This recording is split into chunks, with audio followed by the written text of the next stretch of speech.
నల్లగొండ జిల్లా నకిరేకల్ ఎక్సైజ్ సిబ్బందిపై గీత కార్మికుడు తీవ్ర స్థాయిలో ఆరోపణలు చేశారు.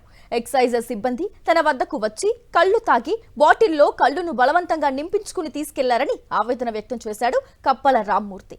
తాము ఉట్కూరుకు వచ్చినందుకు ఖర్చులన్నింటినీ భరించాలని మధ్యవర్తితో రాయబారం పంపించారని వాపోయాడు. మరోవైపు ఈ ఆరోపణలు ఎక్సైజ్ సిఐ మల్లయ్య ఖండించారు. తమ సిబ్బంది ఎవరిని డబ్బులు అడగలేదని, కేవలం శాంపిల్స్ మాత్రమే సేకరించారని అన్నారు.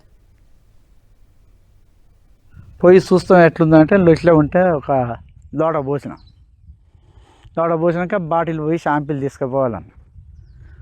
సరే అని ఒక సీసా పోసి ఆగిన, సీసా అంతా పోసి పోయేది నిండపోయారు అదే అని అంటే ఆ లోట్లో ఉన్న కాడి పోసిన అది బాటిల్ నిండా పోతే మళ్ళీ ఈ క్యాన్లో ఇంత పోసిన బాటిల్ నిండా పోసిన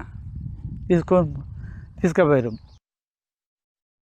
ఒక తాడ్ షెడ్ కొట్టేసారని ఒక కంప్లైంట్ వచ్చిండే. ఆ కంప్లైంట్ పర్పస్లో వెళ్ళారు.